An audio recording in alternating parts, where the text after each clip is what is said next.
Hey, Eagle fans, I'm Thomas Mott. Welcome to Philadelphia Eagles Now. Happy Thursday. Fresh off the heels of a very big free agent signing yesterday for Philadelphia. James Bradberry did a whole video on it. Go check it out on the channel if you missed that. I want to jump into the top free agents that are still available and get into the 5 players that Philadelphia could, if they wanted to, and then we'll talk about if they actually want to or not, go out and sign anytime because they are still available, hence the name free agents. What's important to note, though, before we get into this, is the realistic aspect of these players, right? What are the odds Philadelphia actually can get them? Well, first off, with the signing of free agent cornerback James Bradberry yesterday, and to basically do a $10 million deal over 1 year, Philadelphia doesn't have a lot of cap space available. As of yesterday, they had $10 million and like $10.2 million in free cap space. James Bradberry takes away that, right? So you have less than $1 million in free cap space as of right now. Now, as the LA Rams have taught us, as the Eagles themselves have taught us, cap space is kind of just a thing you throw out there to make an excuse as why your team didn't sign somebody. Philadelphia could easily free up enough cap space to sign any one of these players.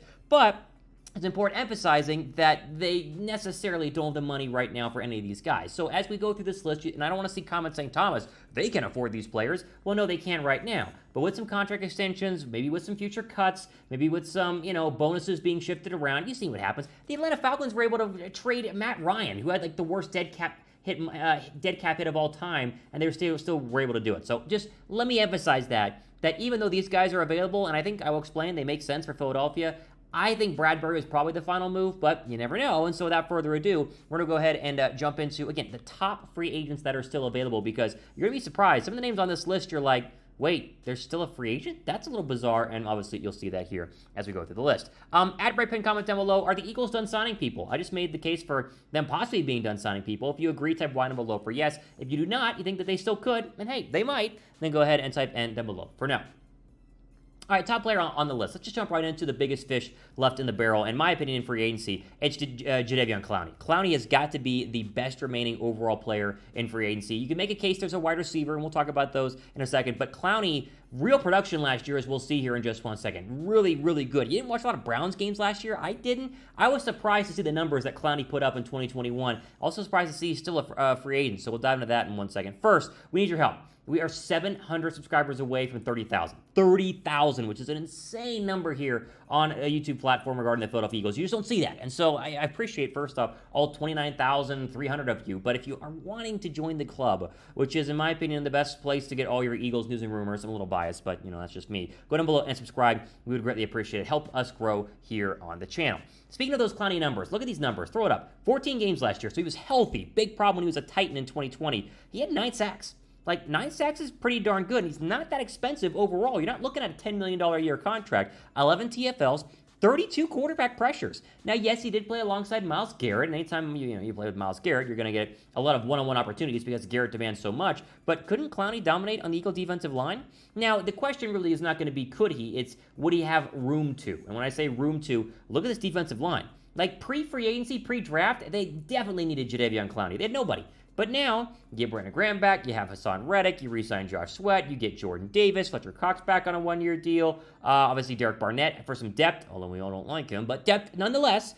There's just not a lot of room there, and so I think it would take Clowney, obviously taking a cheap deal because we talked about Philadelphia not having a lot of money, but also him wanting to play for Philadelphia. He would look at the Eagle D-line and go, this is a defensive line that's going to dominate. Let me be a part of that. And you get kind of a Chris Long signing. I've always talked about, recreate the Chris Long signing. I did with Ryan Kerrigan last year. I said, this is the next Chris Long. And I was wrong, and I admit when I'm wrong. Here's an example of that specifically. But maybe Clowney could be that Chris Long role. Maybe not, but he's definitely one of the best free agents that is still available on the market. Next is Julio Jones. Now, I'd say the best players available. I don't know if Julio is. Honestly, genuinely, Julio was a nothing burger last year. Like, can Julio Jones even play anymore? Like, can he even be productive and healthy enough to be, a legit acquisition for your wide receiver depth chart? That's a real question. And right now, Philadelphia, you can make the case, doesn't really need another wide receiver. A.J. Brown is obviously, number 1. Devontae Smith is 1B. You have Quez Watkins is 3. Rager and the rest of the guys can, battle out for 4. The only argument for Julio, I guess there are 2. One, he'd be extremely cheap. Veteran minimum, anyone? Very cheap. And two, the veteran, dad sort of, ambiance that he gets. He gets to be a leader. He gets to help these young receivers. And I think A.J. Brown likes him. They obviously were together in Tennessee. Now, maybe after the year that Julio Jones had last year, A.J. Brown doesn't want him. But I do think that there is a small argument for Julio Jones still being relevant on an NFL roster. I'm not sitting here saying Philadelphia should run out and get him. But for a veteran minimum, for just at least the knowledge he would provide, I wouldn't hate it. Let me just say that. What do you guys think? Would you sign Julio Jones? Type S down below for sign or type P down below for pass. I want to hear what you guys have to think about that one. All right, next player on our list is Landon Collins. Yes, I was surprised Landon Collins is a free agent as well. I thought that he had re-signed with Washington. Not true. He still is a free agent, although there are hints that he's going to re-sign with Washington. So maybe by the time you watch this, he has re-signed with Washington. But still a viable safety. He has some, on-the-field playing concerns. He's not one he once was when he was a Giant. Injury concerns, obviously, during his time with the Washington football team. But I do think that if there was a hole on this Eagles team right now, and they filled a lot of the holes. I mean, Bradberry yesterday solves the cornerback spot. It's safety. And they're going to roll with Marcus Epps and Kayvon Wallace, and that's kind of the expectation going forward. And I'm okay with that. You can't have, star players at every single position. But the D-line is stacked. The linebackers are greatly improved. The cornerbacks are stacked. The offensive line is stacked. The running backs are stacked. The wide receiver is stacked. You have a quarterback.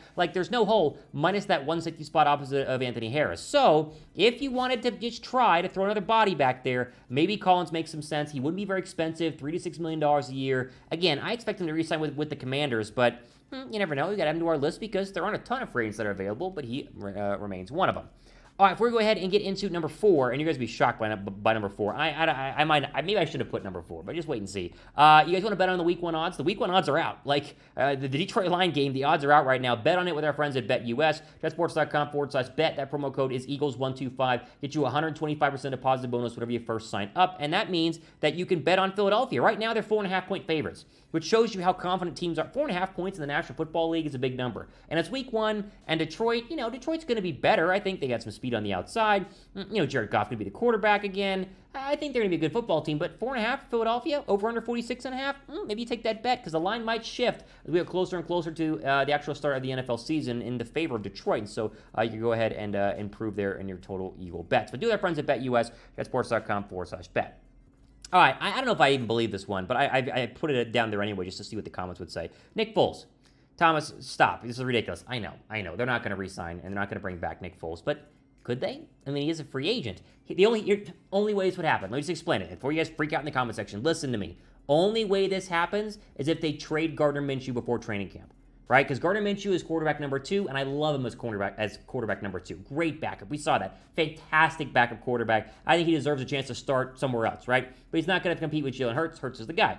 So, if they were to trade Gardner Minshew, then you need a backup. And obviously, they drafted the undrafted free agent. I forget it was Cone out of, it was Cone out of Notre Dame. He's really not ready to be your backup. I think Foles could be a good backup overall. Cheap one, knows the city. Philadelphia could build an offense around him. It wouldn't be a problem if Jalen Hurts got hurt. But again, only if you trade Minshew before training camp, which I don't think they're going to at this point, barring some team has an injury, and then, of course, they demand a trade. So, overall, don't forget about this one. It's not crazy. I just saw that he was a free agent, and I was like, I guess if they got rid of Minshew, it wouldn't hurt, and then I put it on the list, so sorry, don't hate me. Who'd be your pick for quarterback 2, Minshew or Foles? I would pick Minshew over Foles right now. Let me just be very, very clear. I'm a Minshew guy. I think he's a great young quarterback. But if you trade him, then I would sign Nick Foles. That's the only way. Okay, let me just get that right. But you guys pick GM for Minshew, NF for Nick Foles. All right, final player on our list, the one you guys will definitely be, or at least I've been commenting on Twitter, is Odell Beckham Jr., who remains a free agent. Now, much like a guy in Landon Collins, there are reports saying that the Rams are trying to bring him back on a one-year deal. So my guess is that he will. I would not see Philadelphia going after OBJ, even though we include him on the list here. He is the best receiver that is left and remaining. He is very, very good. And when healthy, can be a very, very good player. You saw that with the Rams. The knee injury is always an issue so late on in the season. The off-the-field antics and all the drama that comes with OBJ, I don't think he's matured a lot. I wouldn't hate it, but it's just kind of like, do you need him on this depth chart? I think Philadelphia has a very drama-free depth chart right now. OBJ creates a little bit of drama, and I just don't want to deal with that. I'm just like, I don't need the drama right now. Like, it's not, I don't think he's going to come in and ruin your locker room. I just don't need the drama. So we include him. He was productive with the Rams. You know, it's not necessarily a bad addition. I just don't think that Philadelphia would need to do it. And I think that the A.J. Brown was their final wide receiver move going forward, barring some sort of injury. But again, injuries happen. You know, heaven forbid, knock on wood, please stay healthy, guys. But if they were, then, you know, of course, you could go sign somebody, and OBJ could make some sense. All right, pick a player from my list. I'll read it to you one more time. Let you decide. Jadeveon Clowney, Julio Jones, Landon Collins, Nick Foles, Odell Beckham Jr. Of the 5, do you have a preference on who you would like to sign? Again, knowing Philadelphia, as we said at the top of the program today, not a lot of money to do so. You have to create the space. But if you wanted to add somebody else, these are your 5 best options, in my opinion. Let me know which one you guys would like by going down below and answering. Ultimately today on our Eagles News Rumor video, mailbag happening tomorrow. Get those questions in, be a subscriber, hashtag Eagles in the comments section, and get those questions in. I haven't done a mailbag in so long with all my traveling. I am pumped to answer your questions, so ask down below. Again, ultimately today on our video, Thomas Mott signing off for the rest of your day.